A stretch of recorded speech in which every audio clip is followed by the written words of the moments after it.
बिस्मिल्लाहिर्रहमानिर्रहीम। My name is Adnan Ghafoor.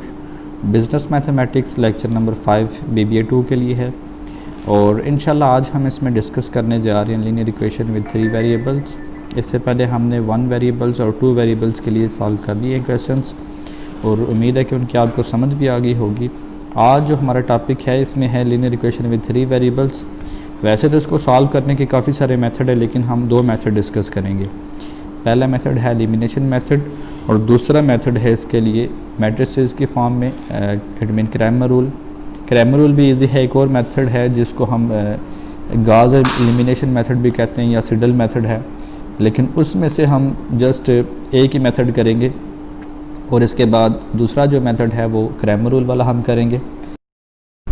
जब 3 variables हम मैट्रिसेस के फॉर्म में लिखते हैं तो 3×3 का हम मैट्रिक्स बनाएंगे और इसके बाद देखें कि हम एलिमिनेशन मेथड में कौन सा स्टेप यूज़ करते हैं। फर्स्ट स्टेप ये है कि हमारे पास जो भी वैल्यू होगी उसको हमने क्लियरली डेसिमल या फ्रैक्शन की फॉर्म में वहाँ पे लिखने, उनके साथ जो वेरिएबल्स होंगे वैसे ही रहेंगे। इसके बाद वो वेरिएबल चूज़ करना है इनमें से कि जिसको हमने एलिमिनेट करना है। एलिमिनेट उसको करेंगे जो वैल्यू जिसको ऐड या किसी सब्ट्रैक्ट करने से दूसरी इक्वेशन में से उसका आंसर ईजीली एलिमिनेट हो सके, इट मीन ख़त्म हो सके। इसके बाद उसको सेलेक्ट करने के बाद हमने क्या करना है कि एक नई इक्वेशन बनेगी जब उसको एलिमिनेट करना है तो वो इक्वेशन एक और हमने क्या करना है दूसरी इक्वेशन, ये काम हमने फिर रिपीट करना है दूसरी दोनों इक्वेशंस को भी यूज़ करते हुए। दूसरी इक्वेशन में से भी इसी वैल्यू को एलिमिनेट करना है जो कि पहली में से की गई है। एलिमिनेट करने के बाद जो वैल्यू बनेगी 2 इक्वेशनें आपके पास आ जाएंगी नई, जिसमें जस्ट 2 वेरिएबल्स होंगे। एक वेरिएबल एलिमिनेट हो चुका होगा, उसमें से हमने एक वैल्यू फाइंड करनी है और उसको किसी दूसरी इक्वेशन में पुट कर लेंगे। अब एक क्वेश्चन है उसकी बात करते हैं। क्वेश्चन में 3 वैल्यूज़ हैं, 3 इक्वेशंस हैं, x, y, z 3 वेरिएबल्स हैं और 3 ही इनके लिए इक्वेशंस हैं। फर्स्ट इक्वेशन x - 2y + 3 = 9 और दूसरी इक्वेशन है -x + 3y - z = -6।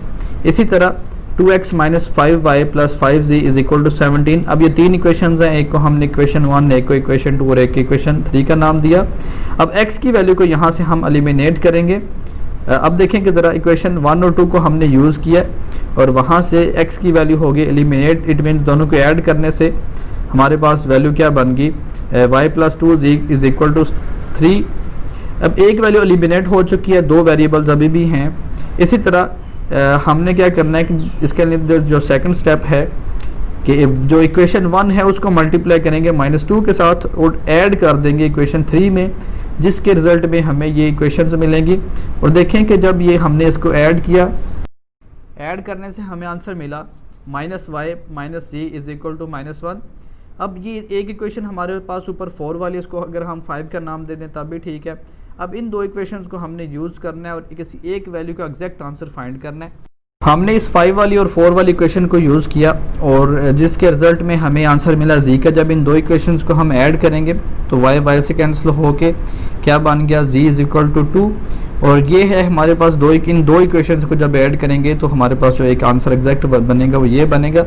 इसके बाद हम ये जो हमारे पास z का आंसर आएगा, इस z के आंसर को हम इक्वेशन नंबर 4 या 5 में से किसी एक इक्वेशन में हम पुट कर लेंगे। हमने इसको पुट कर लिया इक्वेशन 4 के अंदर, तो यहाँ से हमें y का एक एग्जैक्ट आंसर मिलेगा। y + 2 × z की जगह पर 2 है तो हमने 2 को मल्टीप्लाई करना है। तो जब मल्टीप्लाई करेंगे तो यहाँ पर 4 बन गया, 4 इधर प्लस हो रहा है, इक्वल की उस साइड पर जाके माइनस हो जाएगा, जिसके रिजल्ट में हमें आंसर किसका मिल जाएगा, y का।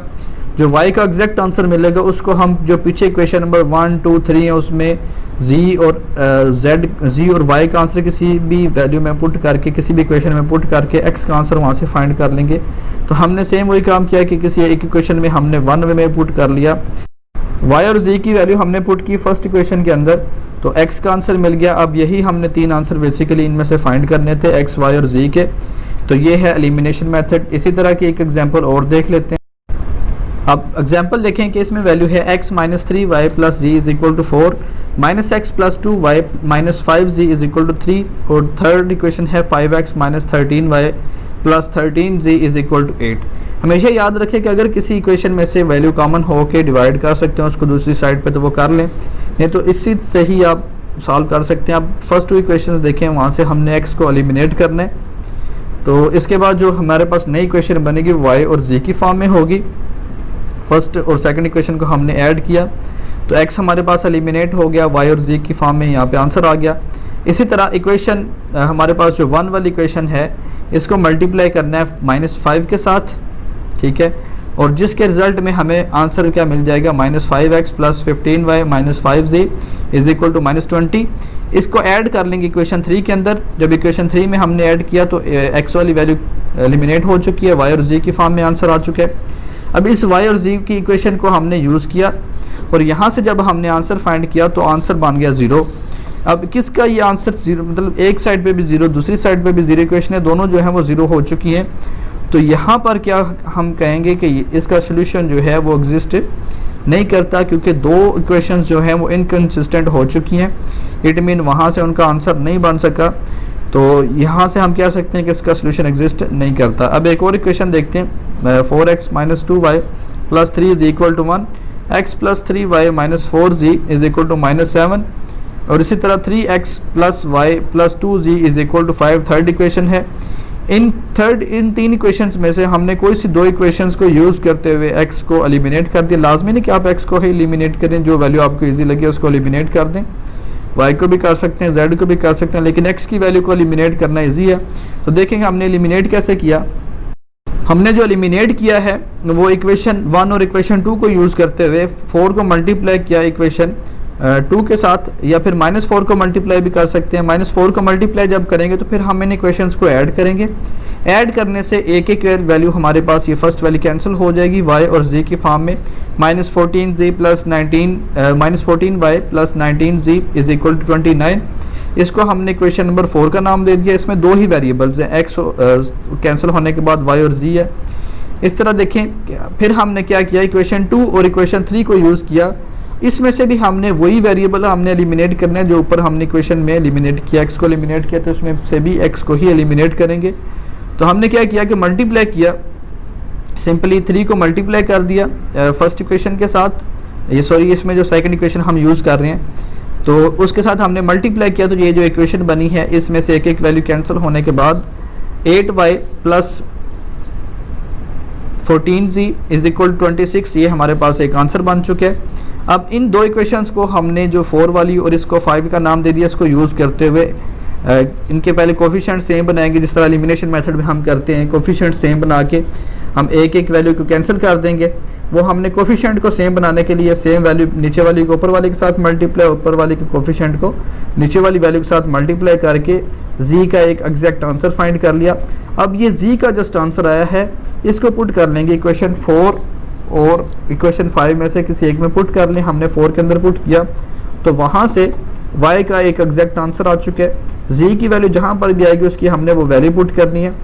तो जो वैल्यू इधर प्लस और इक्वल की उस साइड पे जाके माइनस हो जाएगी, जो इधर मल्टीप्लाई और उधर जाके डिवाइड कर देंगे, तो यहाँ पर हमारे पास y का एक एग्जैक्ट आंसर आ जाएगा। अब ये जो y और z के दो आंसर्स आए हैं, इसको हम किसी भी इक्वेशन में चाहे 1 में पुट कर लें, चाहे 2 में पुट कर लें, चाहे 3 में पुट कर लें, पहले तीनों इक्वेशन में यूज़ कर लें। इसको पुट करने से हमने इसको पुट कर लिया, जो हमारे पास ऊपर इक्वेशन नंबर 2 है उसके अंदर इस पुट किया इन दोनों वैल्यूज़ y और z को। इसके रिजल्ट में हमें आंसर मिल गया x का। अब ये तीनों वैल्यूज़ हमारे पास आ चुकी हैं x, y, z, जिनके हमने आंसर्स फाइंड करने थे। इसके बाद जो तीनों आंसर्स आए हैं इनको हम किसी भी इक्वेशन में पुट करके चेक कर सकते हैं कि क्या इनके आंसर्स हमारे पास ठीक हैं या नहीं। हमने उसको इक्वेशन जो ऊपर हमारे पास ओरिजिनल जो पहली दूसरी तीसरी इक्वेशन है उनमें हमने यूज़ किया। इनको यूज़ करने के बाद चेक किया कि दोनों साइडों पे आंसर जो है वो इक्वल आ चुके हैं। तो इससे हमें पता चल गया कि ये जो हमने x, y, z की वैल्यूज़ फाइंड की हैं इनके आंसर्स बिल्कुल एग्जैक्ट हैं। हम किसी एक में भी कर सकते हैं या दूसरी इक्वेशन में भी यूज़ कर सकते हैं। तो बेसिकली हमने यूज़ इसलिए किया इनको कि ताकि हमें पता चल सके कि इनके आंसर ठीक हैं। हमने इनको सब में से यूज़ किया, हमने इन वैल्यूज़ को। ऊपर जो इक्वेशन 1, 2, 3 है तो तीनों में देखें कि आंसर्स हमारे जो हैं वो इक्वल आ रहे हैं, तो हम कह सकते हैं कि ये जो आंसर हमने फाइंड किया ये ठीक है बिल्कुल। इसके बाद हम बात करते हैं इस टॉपिक की सॉल्व बाय मैट्रिसेस, ठीक है। एंड जितने भी लीनियर इक्वेशंस विद 3 वेरिएबल्स हैं इनको हम क्रैमर रूल से भी सॉल्व कर सकते हैं मैट्रिसेस की फॉर्म में। तो बेसिकली हमने इनको करना कैसे है, जिस तरह हम पहले 2 वेरिएबल्स के लिए करते हैं सेम वही काम सारा कुछ करना है इसमें। और मुश्किल काम इसमें वैसा कुछ भी ऐसा नहीं है। अगर इन्वर्स मेथड से देखें तो वो थोड़ा सा मुश्किल होगा, लेकिन जब हम क्रैमर रूल से करते हैं तो क्रैमर रूल इंतहाई इजी मेथड है, इसमें से हम एक्स वाई और जी की वैल्यू फाइंड करेंगे क्रैमर रूल से। तो करना क्या है कि हमने डिटर्मिनेंट लेना है 3/3 जो मैट्रिक्स है उसका, और डिटर्मिनेंट लेते कैसे हैं 3/3 के मैट्रिसेस का, वो थोड़ा सा आप पहले समझ लें कि 3/3 का जब भी डिटर्मिनेंट सॉल्व करते हैं तो हमेशा याद रखें कि 3 वैल्यूज़ ऊपर वाली जो हैं इनको आपने मद्देनज़र रखना है। पहली वैल्यू के साथ प्लस का साइन, दूसरे के साथ माइनस का और तीसरे के साथ प्लस का साइन होता है। और इसको जब पहली वैल्यू को चूज़ करते हैं तो उसके साथ इसकी रो और उसका कॉलम हम स्किप कर देते हैं। जैसे एक मैट्रिक्स ए है, इसके अंदर A B C D E F G H I ये 3 वैल्यूज़ ऊपर हैं। ए के साथ जब हम ए को चूज़ करेंगे इसके साथ ऊपर वाले जो बी और सी है इसको हमने निगलेक्ट कर देना है, इसको हमने स्किप कर देना है यहाँ से। इसी तरह डी और जी को हमने यहाँ से स्किप कर देना है। और इसके साथ जो डिटर्मिनेंट लेंगे वो हम ई एफ एच आई का डिटर्मिनेंट लेंगे। सेम इसी तरह माइनस बी वाली वैल्यू बी के साथ माइनस लगाएंगे, उसके साथ उसकी रो और उसके कॉलम को छोड़ के। इसी तरह सी वाली वैल्यू के साथ प्लस और उसके साथ उसके कॉलम और उसके रो को आपने छोड़ देना है। अब ये आपके सामने एक सॉल्व की भी हुई है एग्जांपल, ये देखें ज़रा, हमने इसकी रो और कॉलम को स्किप कर दिया एक के साथ, फिर इसी तरह बी और इसी तरह सी। ये देखने के बाद जो तीनों वैल्यूज़ हैं दरमियान में हमेशा ये जो बी वाली वैल्यू होगी इसके साथ साइन माइनस का आगे, दरमियान वाली जो भी वैल्यू होगी इसके साथ माइनस का साइन लगाएंगे अगर प्लस की वैल्यू है तो। अगर पहले माइनस में है तो माइनस एक फार्मूले का है और एक वैल्यू का है तो वो दोनों मिलके प्लस हो जाएंगे। अब एक डिटर्मिनेंट है ए का, हम डिटर्मिनेंट जो है वो सॉल्व करते हैं। तो देखें ज़रा, ऊपर वैल्यूज़ बननी है 6 2 -4 और नीचे वैल्यूज़ हैं 5 6 -2, इसी तरह 5 2 और -3 है। अब एक डिटर्मिनेंट चेक करें, ए का डिटर्मिनेंट है 6, पहले इसको डिटर्मिनेंट के फॉर्म में लिखना है वही एब्सोल्यूट वैल्यूज़ में। 6 2 -4 5 6 -2 5 2 -3। अब जब 6 के साथ हम डिटर्मिनेंट सॉल्व करेंगे तो उसकी रो और उसके कॉलम को स्किप करते हुए जो बाकी वैल्यूज़ हैं इसका हम डिटर्मिनेंट लेंगे। इसी तरह सेकंड वैल्यू के साथ आपको बताया कि साइन चेंज करना है, अगर प्लस का है तो माइनस का, अगर माइनस है तो प्लस में कर देंगे और उसके साथ इसके रो और कॉलम को छोड़ते हुए बाकी वैल्यू का डिटर्मिनेंट। इसी तरह जो थर्ड वैल्यू है उसमें पहले ही माइनस है लेकिन फार्मूले के मुताबिक वहाँ पे प्लस आता है, उसकी वैल्यू के साथ उसकी कॉलम और उसके रो को हम स्किप कर देंगे। तो यहाँ पर जो बाकी वैल्यूज़ हैं उनके हमने डिटर्मिनेंट सॉल्व करने हैं और जो आंसर आएंगे उनको हमने मल्टीप्लाई कर देना है, ये जो बाइड वैल्यूज़ मल्टीप्लाई की फॉर्म में उसके साथ। और फिर उसके आंसर जो हैं उन सबको आपस में ऐड सब्ट्रैक्ट करने के बाद एक एग्जैक्ट आंसर फाइंड करेंगे। डिटर्मिनेंट पे हमने वही काम करना है कि क्रॉस मल्टीप्लिकेशन और दरमियान में माइनस का साइन, डिटर्मिनेंट सॉल्व कर लिया। इसके बाद जो इनके आंसर्स हैं इनको ऐड सब्ट्रैक्ट किया तो ए का एक एग्जैक्ट आंसर आ चुका है। अब देखें कि क्रैमर रूल में हमने इनको कैसे सॉल्व करना है। एक साइमल्टेनियस इक्वेशन विद 3 वेरिएबल्स या लीनियर इक्वेशन विद 3 वेरिएबल्स को चेक करें। इसकी जनरल फॉर्म एक लिखी हुई है a1x plus b1y plus c1z। अब a1 b1 c1 ये कोफिशेंट्स हैं, इसी तरह d1 कांस्टेंट वैल्यू है, a2 b2 और c2 कोफिशेंट्स, d2 यहाँ पर कांस्टेंट, इसी तरह a3 b3 और c3 कोफिशेंट्स हैं और d3 कांस्टेंट वैल्यू है। इसको हमने मैट्रिक्स की फॉर्म में लिखा तो पहले कोफिशिएंट का मैट्रिक्स है, कोफिशिएंट के मैट्रिक्स में जस्ट इनके साथ जो कोफिशिएंट आ रहे हैं a1 b1 c1, इसी तरह a2 b2 और c2 है और थर्ड इक्वेशन में से a3 b3 और c3 हैं। पहले हमने कोफिशिएंट्स की फॉर्म में लिखा।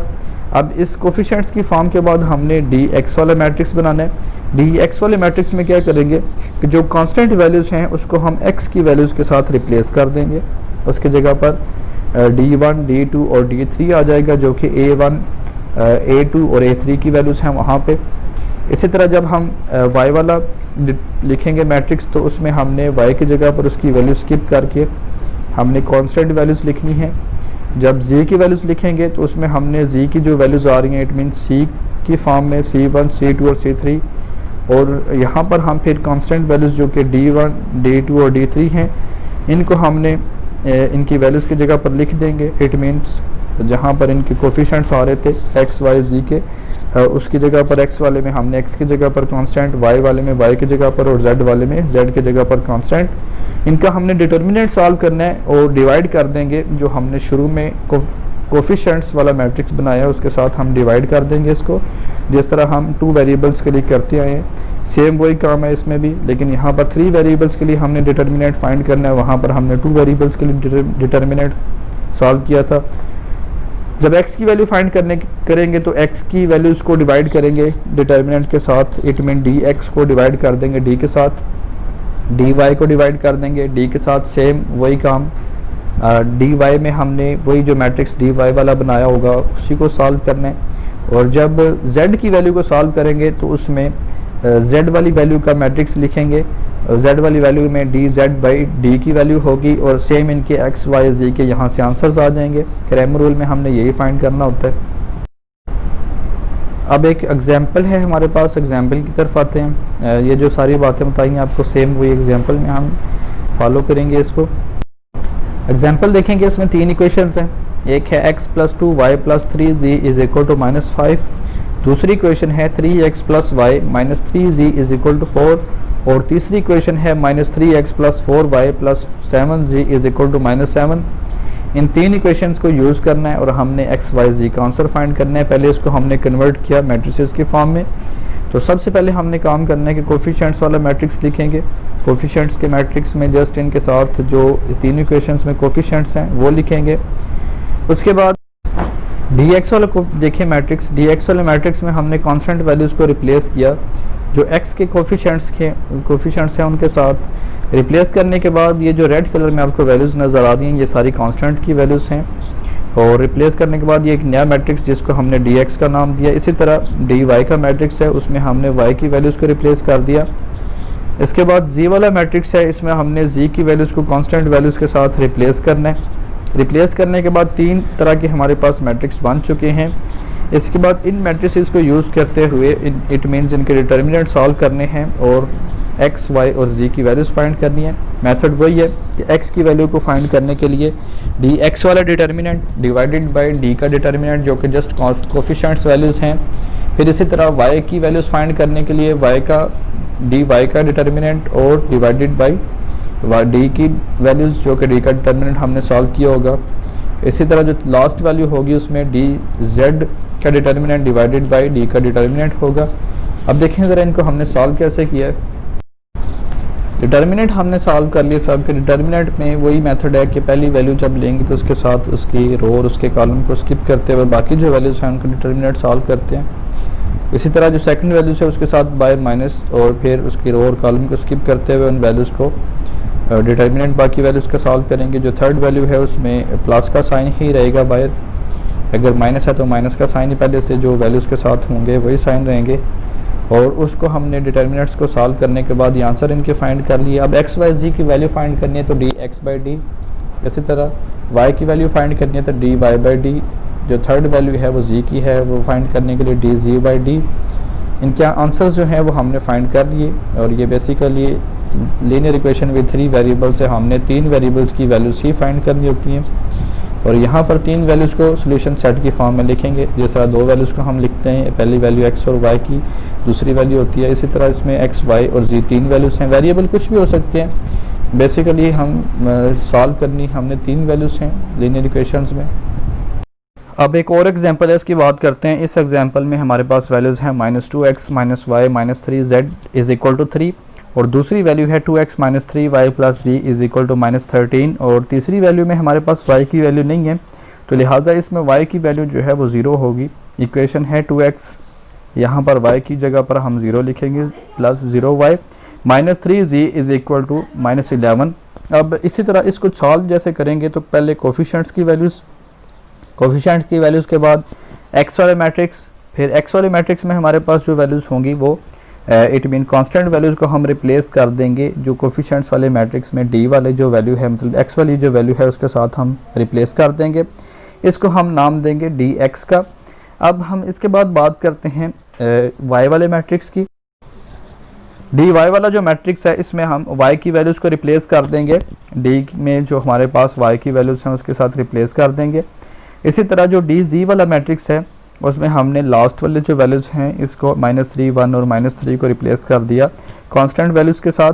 जब रिप्लेस करेंगे तो हमारे पास ये नए मैट्रिक्स जो हैं dx, dy और dz बन चुके हैं।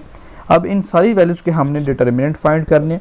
डिटर्मिनेंट फाइंड करने का वही मेथड जो आपको पहले बता चुके हैं कि पहली वैल्यू फिर उसके साथ उसकी रो और उसके कॉलम को स्किप करके जो बाकी वैल्यूज़ उनका मैट्रिक्स, फिर इसी तरह दूसरी वैल्यू के साथ साइन चेंज करेंगे, तीसरी वैल्यू और पहली वैल्यू के साथ साइन सेम होता है। इनके डिटर्मिनेंट सॉल्व करके हमने इनकी जो वैल्यूज़ हैं वो लिख ली। पहले डी का डिटर्मिनेंट सॉल्व किया, फिर इसी तरह डी एक्स वाले का डिटर्मिनेंट, फिर डी वाई का, और फिर डी जी का डिटर्मिनेंट सॉल्व किए। अब ये जो डिटर्मिनेंट हैं इनको हमने पुट करना है एक्स की वैल्यू फाइंड करने के लिए, वही फार्मूला जो हमने पहले बताया हुआ है, x is equal to d x by D.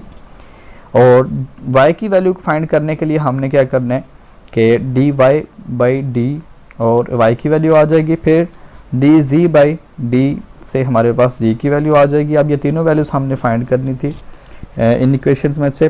तो ये है हमारे पास मेथड क्रैमर रूल से, जब साइमल्टेनियस इक्वेशन या लीनियर इक्वेशन विद 3 वेरिएबल्स के साथ जब सॉल्व करते हैं तो ये मेथड है। उम्मीद है कि आपको इन क्वेश्चंस की समझ आई होगी। अब ये कुछ क्वेश्चन आपको दे रहा हूँ, आप लोगों ने ये सॉल्व करने हैं, और ये क्वेश्चन बिल्कुल इन्हीं मेथड से आप सॉल्व कर लें। दोनों में से जो आपको इजी लगे उससे आप सॉल्व कर लें। कोशिश करें कि ये चारों क्वेश्चन करें। और आज का लेक्चर हमारा ख़त्म हुआ। अल्लाह आप लोगों का हामी नासिर हो।